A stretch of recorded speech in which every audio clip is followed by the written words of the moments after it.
Hey Nour, do you know what idiot wrote this book? Michael, Yeah? you're holding a dictionary. Yeah, and there's so many words in this thing that no one should ever use. Okay. How about this? Let me show you which words you should avoid in your writing. Okay. Okay.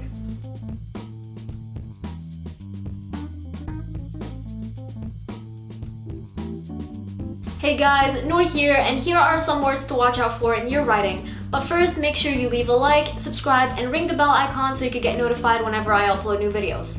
And if you haven't joined my Discord server yet, make sure you do so. The link is in the description below. That way you can chat with me and other writers. Let's get started.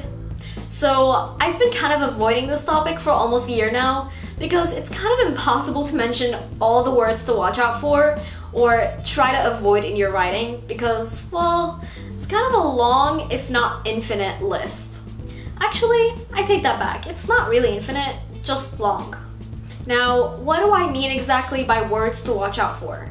No, I'm not talking about bad words.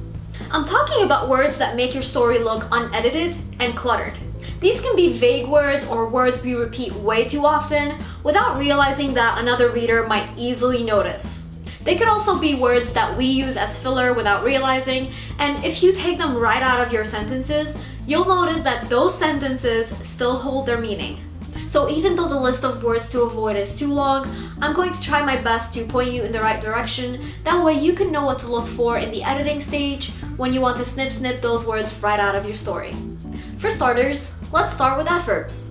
They are the easiest to find. They are usually words that end with ly, just like the word usually that I just used. Here are other examples of adverbs. Happily, angrily, greedily, slightly, highly. Now, why are adverbs so bad? They just explain what's going on, right? Like, the character was slightly agitated. Here we know they were slightly agitated, but not too agitated. So why is that bad?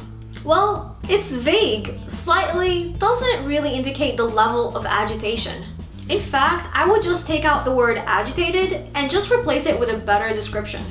A great way to avoid adverbs is to use descriptions, particularly body language when describing a character's feelings. If the character is agitated, describe their body language so that we can realize they are agitated without you saying it. Here's one way to describe them. Timmy's fingers twitched until he placed his thumb in his mouth and bit down on an old scab in the corner of his nail and reopened the wound. Here, Timmy is clearly agitated, but I didn't need to say it and I didn't need to specify how much. We can easily see it without an adverb. The sentence becomes more exciting and less vague. Now, it's okay to use an adverb here and there, but don't rely on them to make your novel good. They simply don't hold up long term. Here are two other words to avoid, and I bet you use those a lot. That and then. Oh man, do I use these a lot. But I've learned to watch out for them, so I've gotten better at deleting them when they first come up, and if they do slip in my first draft, I get them in the editing stage later. A lot of times we say the word that as filler without even realizing. Here's an example of an unnecessary use of the word that. I can't believe that you're doing this. If you remove that from this sentence, it becomes I can't believe you're doing this. The sentence still has the same meaning, and it sounds less amateurish. A great way to figure out if the word that is necessary or not is to simply remove it from your sentences. If the meaning remains, you don't need it. As for the word then, it can become too repetitive, especially if you're using it to show a sequence of events. I went to the store, then I walked down the aisle, and then I talked to the employee. This sounds like a child wrote it. Instead, come up with better sentences that don't rely on the word then. For instance, you could write, I went to the store and walked down all the aisles looking for the exotic oil my friend told me about. When I couldn't find it, I asked the employee. These sentences are now coherent, paint a better picture, and don't sound boring. Also, avoid writing the words very, just, so, and some. These are vague as well and often unnecessary. Instead of saying, so I went to the store, you could just say, I went to the store. Instead of saying it was very hot, you could say it was hot and humid. You can remove the word just from practically all sentences. You don't need to say, I just reached down, when you could say, I reached down. As for the word some, I see a lot of writers use sometimes and somewhat and other variations of some in their writing, but these can be vague. I sometimes dance doesn't have the same meaning as I dance in the evenings once a month, for example. Also, writing something like I somewhat like apples doesn't actually indicate how much you actually like apples. Instead, you could write, I like apples when they're red and juicy, but I can't eat them if they're soft and green. Again, it's all about being specific, and these words just don't make the cut. You can use them, but only sparingly. Another word to cut down on is said or says. Now, I'm not saying to remove it completely because it's still important as a dialogue tag, but you don't need it after you say it once in a scene. Here's an example. Hello, Timmy said. Jenny raised her eyebrows at Timmy. What are you doing here? Just felt like visiting. Here I used said in the first line and used action to indicate that Jenny said the second dialogue line.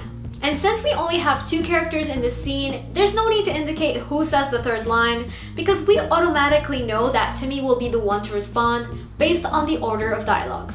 So you don't need to keep saying Timmy said, Jenny said, then Jimmy answered, followed by Jenny asked. Keep dialogue tags to a minimum and use them only when not using them creates confusion as to who is speaking. Also, avoid to be verbs like am, was, were, been, and is. Sometimes you can't escape these words, and that's fine, but try to minimize them. They tend to make actions passive instead of active. Instead of saying she was angry, say she screamed and kicked the chair. Instead of saying the boy was dancing, say the boy danced. Transform your sentences into a crispier version without these words. Sometimes you find that it's impossible to remove these words, and that's fine, but usually you can get rid of these words by thinking creatively. There are, of course, a ton of other words to avoid, but since the list is too long, I'll leave you with one more advice on the use of words. Make sure you don't repeat the same words too many times in a row or on the same page or chapter for that matter. This could be any word you could think of. If you use the word monster once, don't keep on repeating it. Find unique but natural ways to keep indicating that you're talking about a monster. You could say the beast or the creature or the hideous monstrosity. It's better than repeating the same thing 10 times in the same page. So those are my words for you. For a longer list of words to avoid, you could do a Google search to learn more. If you haven't yet, be sure to join my Discord server where you could chat with me and other writers at any time for writing advice or just chill conversation. Again, the link is in the description below. There you have it, words to watch out for in your writing. If you enjoyed this video, leave a like, check out my others, and subscribe to support my channel. And remember, Nour for president!